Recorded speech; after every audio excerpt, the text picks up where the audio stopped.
Merrin loved the sea. She loved the sound of the waves calling to her through her window. She dreamt every night of the mysteries that lay beneath. Her father was a fisherman. Each day he went out to sea, and each night Merrin waited at the rocky cliff edge, holding up a candle to guide him safely home. The two of them were poor. Their roof was leaky, and they sometimes went hungry. But as long as they had each other, Merrin knew they would be okay. At night, her father sang her songs about his great adventures. He sang of giant Leviathan serpents, haunted caves, and a lost city of gold beneath the sea. Merrin knew the stories weren't real, but she loved to listen to them. She drifted off to sleep, imagining the wonders of the world below.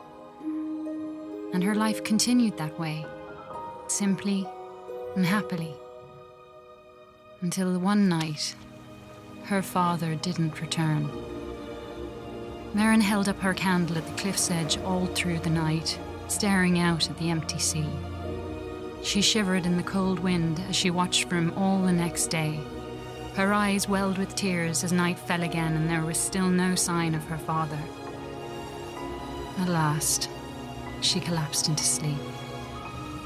In her dreams, she saw him, trapped deep beneath the sea, calling to her for help. She awoke with a jolt. A desperate and dangerous plan was already forming in her head. She took scraps of metal and wood her father had caught in his nets and pieced them together. She hammered and bolted, she measured and sawed. And before the sun had set, she had built a tiny, rickety submarine. With trembling hands, she squeezed inside and dove down beneath the waves to search for her father.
The world beneath the waves shimmered with mystery. Glow-kelp bulbs lit up around her as she passed by.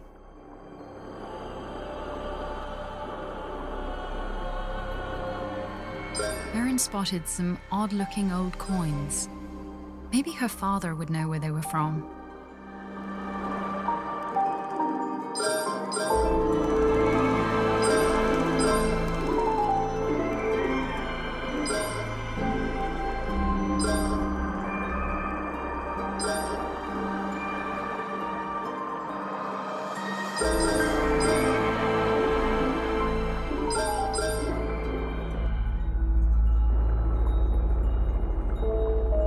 Eerie light flickered and danced on the sea floor like an underwater fire. Her father once told her about a mysterious, living energy called time. Could that have been a time wellspring?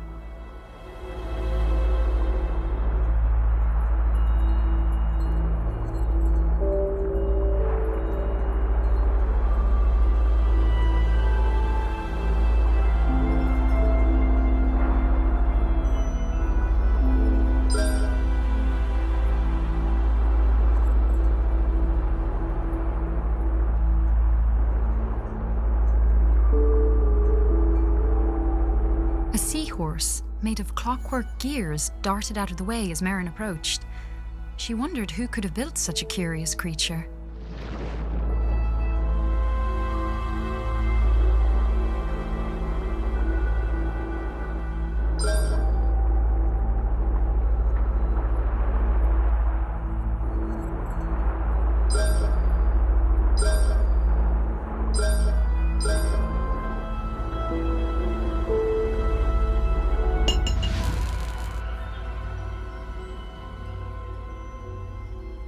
Merrin approached a glowing scrap of metal and pulled it inside.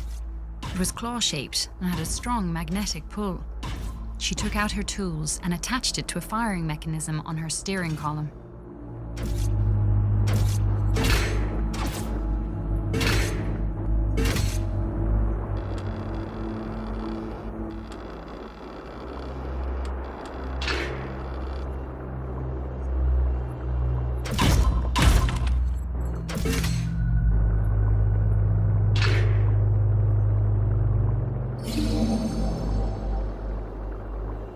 Merrin spotted shock nettles ahead of her.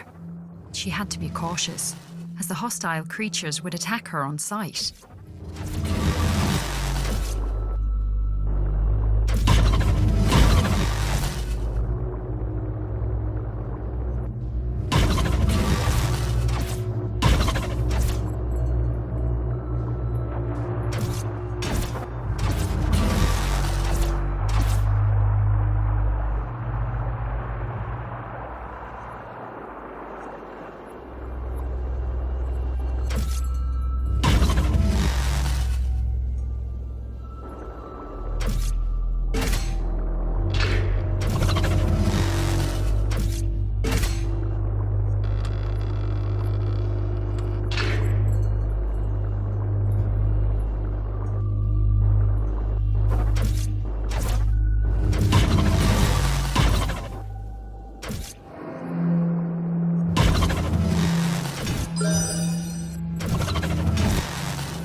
A sleeping guardian blocked Merrin's path.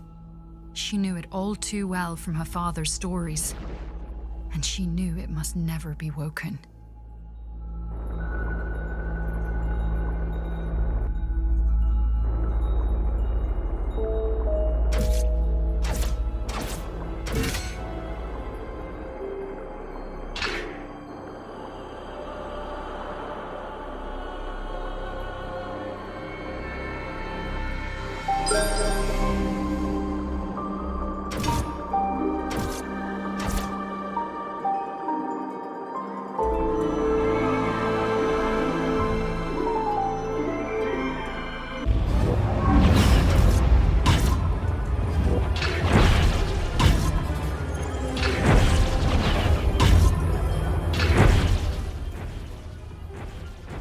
According to her father, the Guardians had been built by ancient undersea explorers called the Fomori.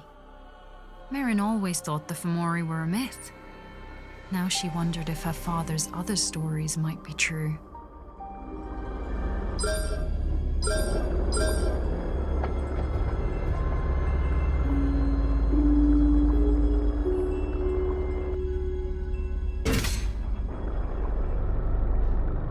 The old statue reminded her of her father's lullabies about the brave and beautiful Merrows.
she sketched the terrain on a sheet of cartography paper.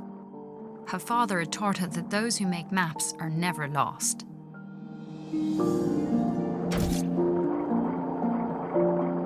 A huge hermit crab watched Merrin from a rocky ledge. On his back, he carried a vast array of odd-looking treasures. The crab seemed to like shiny objects. Maybe he would be willing to make a trade.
Amidst the wreckage of an old Fomori vessel lay an undamaged propulsion device. Merrin bolted it onto the back of her submarine, eager to test out its effects on her lightweight craft.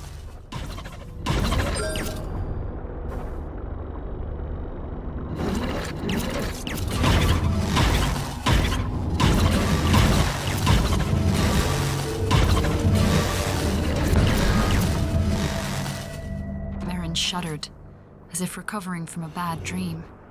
For a moment, she thought she had experienced her own death, but it had merely been the Tyne showing her one of the many possible roads ahead.